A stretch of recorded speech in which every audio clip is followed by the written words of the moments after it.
In the time before time, when the earth was still whispering its first secrets and the skies were a canvas for the divine, there existed a harmony among the deities that shaped the land, sea, and heavens. Among them was Sidapa, the revered goddess of death in Philippine mythology, whose dominion over life's cessation granted her a unique perspective on the fragile balance sustaining the world. Sidapa, with her ancient and all-seeing eyes, gazed upon the burgeoning human populations with a growing sense of foreboding. She witnessed their villages sprawl into cities, their footpaths broaden into roads, and their simple tools evolve into machines of industry and war. Where she once saw the respectful stewardship of the earth, there now festered a reckless pursuit of progress, heedless of the scars left upon the land. In her wisdom, Sidapa foresaw the peril this unchecked expansion portended. Resources plundered, species vanquished, and the sacred equilibrium between creation and oblivion upended. Moved by a profound duty to prevent Earth's desecration, she conceived a drastic plan. With a heavy heart, she resolved to limit human lifespans, thereby curbing their proliferation and granting the planet respite from their voracious appetites. Yet, this decision did not go uncontested. Bathala, the omnipotent god of gods, beheld Sidapa's intent with alarm. To him, the fabric of life was sacrosanct, woven from threads of divine will and mortal agency. He perceived Sidapa's scheme as an overreach, a violation of the natural order that would undermine the very essence of life's dynamism and diversity. The ensuing clash between Sidapa and Bathala was titanic, echoing through the ethereal realms and sending ripples across the mortal world. Sidapa, with her intimate command over life's end, was formidable, yet Bathala's authority was absolute, his power encompassing all creation. In their confrontation, the earth trembled, the seas churned, and the skies blazed with their unleashed fury. Ultimately, it was Bathala who prevailed, his dominion unassailable. In his judgment, Sidapa's intentions, however noble, could not justify the means. To safeguard the balance and assert his decree, he resolved to imprison the death goddess, sequestering her might and quelling her rebellion. The chosen site for her confinement was Mount Makiling, a place of profound spiritual resonance. There, Bathala fashioned an ancient tomb, a sanctum that would harness Sidapa's power and isolate her from the temporal realm. This tomb, veiled in enchantments and guarded by celestial sentinels, was to be Sidapa's cell and sanctuary, a place of reflection and penance. As Sidapa was sealed within her earthen prison, her voice, once a commanding echo across the heavens, dwindled to a mere whisper, lamenting humanity's fate and her own impotence. Yet, within her heart smoldered a flicker of hope, a belief that one day, the world might recognize its folly and seek redemption. Thus concluded the chapter of Sidapa's confinement, a pivotal moment that cast long shadows over the ages. It was a testament to the gods' fallibility and their enduring concern for the mortal coil, setting the stage for the trials and transformations that would unfold in the epochs to come. Centuries had elapsed since the gods last walked among the mortals, their presence dwindling into the realm of myth and legend.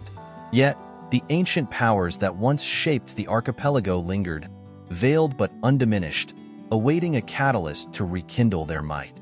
Such a catalyst arrived unexpectedly, born by the greed and recklessness of men. In the modern age, the Earth's secrets were no longer revered as sacred but coveted for their material worth.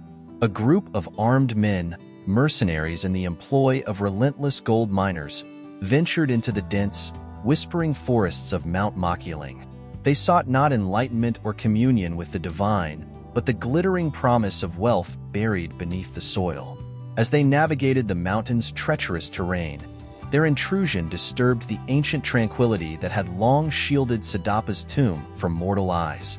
The men, oblivious to the sanctity of the ground they desecrated, pressed onward, driven by the lure of unseen riches. Fate, however, harbored other designs. In a moment marred by both chance and destiny, the earth beneath one man's feet betrayed him, yielding to an unseen chasm. His fall was abrupt and fatal, a plunge into the shadowed depths where the air was thick with dormant power. As his life ebbed away, his blood seeped into the soil, mingling with the essence of the land and the suppressed energies of the tomb. This confluence of blood and death, essence and earth, acted as a key, unlocking the ancient bindings that held Sidapa. The energy of a mortal's demise, a domain intimately hers, permeated the tomb, reawakening the goddess's slumbering consciousness. With the man's final, fading pulse, the barriers confining Sidapa dissolved, freeing her from her age-long captivity. As she emerged, the world seemed to hold its breath. The forest, the mountain, and even the sky itself appeared to recoil from the unleashed might of the death goddess. Her eyes, burning with the clarity of untold centuries, beheld a reality vastly altered, yet the undercurrents of life and death remained familiar to her timeless gaze. Sidapa's liberation was not a silent affair. The earth quaked subtly beneath her feet, a harbinger of the upheaval to come. The remaining mercenaries, witnessing the spectacle of her resurrection, were seized by an instinctual terror, a primal recognition of their own mortality before a deity of death. Yet the gravity of their discovery, the enormity of their unintended act, was lost on these men, whose minds could scarcely grasp the magnitude of the forces they had disturbed. As they fled, the impact of their actions began to ripple outward, setting in motion a series of events that would unfold with inexorable momentum. Freed from her confinement, Sidapa surveyed the altered world with a mixture of curiosity and disdain. The rampant spread of humanity, unchecked and unbalanced, confirmed her gravest fears. As she set forth from Mount Makiling, her resolve hardened. The time had come to restore the balance she had once sought to protect, to confront the legacy of her imprisonment, and to assert her will upon the world of men. The world into which Sidapa emerged bore little resemblance to the one she had known. Millennia had sculpted a landscape where the divine whispers of old were drowned out by the cacophony of modernity. Concrete jungles stood where sacred groves once whispered. Rivers that had sung to the stars now choked on the refuse of progress, and the air, once crisp with the essence of life, was laden with the sighs of a wounded earth. This dissonance struck a harsh chord within Sidapa, igniting a tempest of indignation within her ageless heart. Her gaze, penetrating the veils of time and space, laid bare the myriad transgressions of humanity. She saw greed dressed as ambition, warfare paraded as valor, and exploitation masquerading as necessity. The sacred balance, to which she had devoted her existence, was now skewed beyond recognition, its harmony shattered by the relentless march of human will. Driven by a resolve as old as creation itself, Sidapa resolved to reclaim the reverence that was due to the divine, to restore the equilibrium so carelessly cast aside. Her wrath unfurled like a storm across the heavens, a divine retribution that swept across the earth with inexorable force. Plagues descended upon the corrupt, their afflictions as varied as their misdeeds. Famine gnawed at the bowels of the greedy, and the earth itself rebelled against its despoilers, reclaiming its sullied sanctity with vengeful fervor. Yet, within this maelstrom of divine justice, there existed pockets of mercy. Sidapa, in her omnipotent scrutiny, discerned the innocents amidst the guilt, the pure of heart who lived in harmony with the world around them. These souls, untouched by the corruption that pervaded their species, were spared, shielded from the wrath by an unseen grace. Their survival amidst the chaos served as beacons of hope, embers of potential for a new dawn. As her retribution reshaped the world, Sidapa observed the unfolding consequences of her actions. Nations crumbled, societies fragmented, and from the ashes rose a new order, one forged in the crucible of divine wrath. In this new world, humanity was no longer the unchallenged sovereign of creation, but a part of a larger, more intricate tapestry of life, bound by the immutable laws that governed all existence. As the earth trembled under the wrath of Sidapa, humanity found itself grappling with a reality it had never fathomed.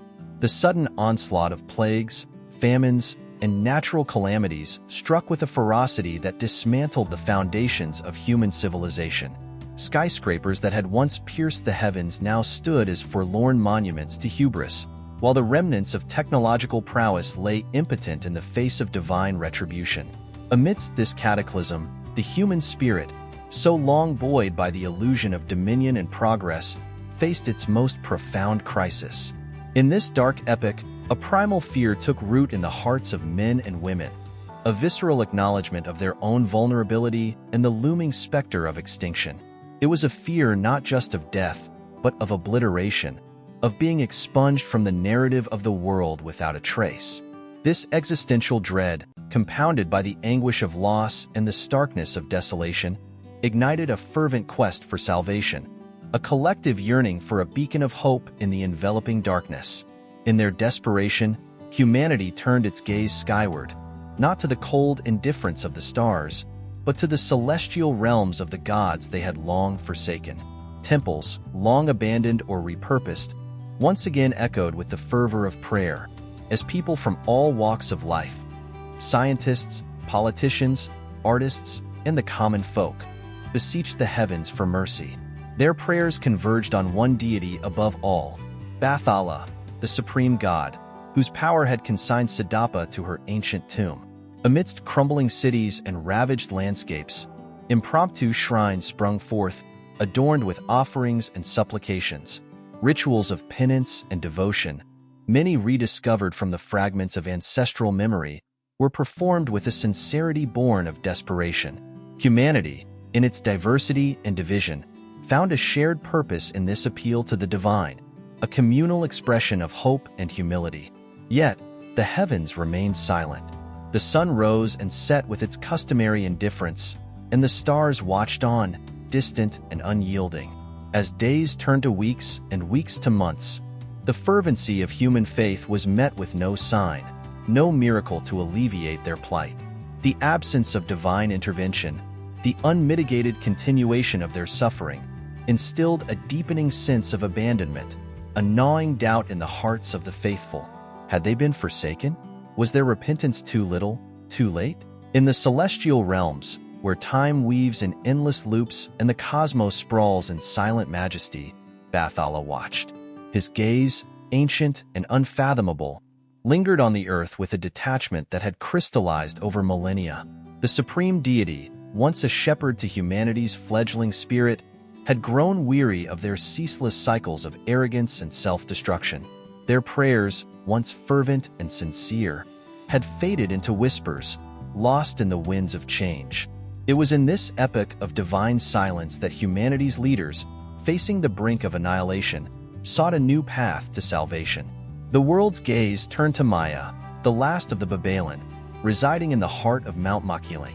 Her wisdom, untainted by the complexities of urban life, shone with the clarity of the stars. The political leaders of the United Nations, accustomed to the artifice of diplomacy and the machinations of power, found themselves humbled before her. Maya, in her unassuming strength, demanded not supplication but transformation, a rebirth of societies and the soul of humanity itself. Before the ritual could commence, Maya outlined a binding code of conduct, a testament to a new covenant between humanity and the divine. This code dismantled the institutions of war, erased borders that divided nations, and redefined the essence of commerce and governance. It was a blueprint for a world reborn, where the wealth was shared, the environment revered, and every life cherished. The leaders, confronted with the magnitude of these demands, hesitated only briefly. The alternative, a world ravaged beyond recovery, galvanized their resolve. Signing the code was an acknowledgement of their failures, an agreement to shepherd their people towards a horizon of hope and sustainability. The military would dissolve into a unified peacekeeping force, travel would know no borders, and businesses would thrive on the principles of equity and environmental stewardship. Income would be capped to encourage a redistribution of wealth, with excess funds fueling humanitarian efforts under the United Nations auspices. Honorary titles and privileges would replace monetary incentives. The commitment to green energy and the preservation of forests would mark a return to harmony with the earth, while a universal vegan lifestyle would signify a profound respect for all living beings. Most significantly, the erection of temples dedicated to the ancient deities, including Bathala and Sidapa, in every human settlement, would symbolize a rekindling of the sacred bond between the divine and humanity. This act of reverence was a pledge to honor the wisdom of the past and to forge a future where the spiritual and the material coexist in balance. As the code was signed, a palpable shift occurred, not in the heavens, where Bathala remained a silent observer, but in the hearts of humanity. The absence of divine intervention became the catalyst for a deeper awakening, an understanding that the power to change their fate lay within their hands, guided by the wisdom of Maya and the ancient traditions she represented. As the final page of this saga unfolds, the earth and its inhabitants stand at the crossroads of redemption and ruin. The once unyielding wrath of Sidapa, goddess of death, has ebbed, replaced by a cautious optimism as she witnesses humanity's earnest attempts to mend their fractured bond with the divine and the natural world. In the wake of their transformative covenant, humans embark on a journey of profound change, marked by humility, stewardship, and an unwavering commitment to the sanctity of all life. Sidapa, her essence intertwined with the fate of the planet, finds herself at a pivotal moment. The goddess, once a harbinger of retribution, now emerges as a guardian of renewal. Her liberation from the tomb, a catalyst for chaos, becomes a testament to humanity's resilience and capacity for self-correction.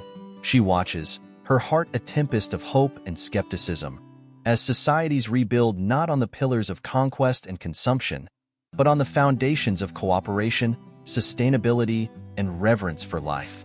The transformation of human society unfolds with each passing day. Cities, once sprawling labyrinths of concrete and steel, now breathe with greenery, their skylines punctuated by gardens and renewable energy sources. Nations, previously entrenched in competition and conflict, now stand united in their quest for a global community rooted in peace and mutual respect. The abolition of borders and the democratization of wealth foster a culture of inclusivity and shared prosperity, while the reverence for all forms of life rekindles a spiritual connection to the earth long thought lost. This new world sees the emergence of temples dedicated to the ancient gods, including Sidapa and Bathala, not as monuments to fear or supplication, but as symbols of a harmonious coexistence between the divine and the mortal. These sacred spaces serve as beacons of unity, drawing together individuals from all walks of life in a shared purpose, to honor the past, cherish the present, and safeguard the future. Yet, the journey is not without its challenges. The scars of centuries of neglect and exploitation run deep, and the planet's healing is a gradual process, requiring patience, perseverance, and the collective will of all its inhabitants. Sidapa's role in this delicate balance shifts from avenger to mentor, her once feared visage now a source of wisdom and guidance for those seeking to restore the natural order. As the chapter closes, the fate of Sidapa, humanity, and the earth remains an open narrative, a story continually written with each choice, each action, and each dream of a better world. The equilibrium achieved is fragile, a delicate harmony that must be nurtured and defended against the temptations of complacency and the echoes of old hubris. This resolution and reckoning offer a poignant commentary on the intertwined destinies of the divine and the mortal, a reminder that the preservation of our planet and the flourishing of its diverse inhabitants require a shared commitment to responsibility, coexistence, and respect. It is a call to all, a whisper on the wind and a roar in the heart, to tread gently upon the earth, to honor the sacredness of life, and to cherish the divine spark within each being, as we forge a path toward a sustainable and harmonious existence.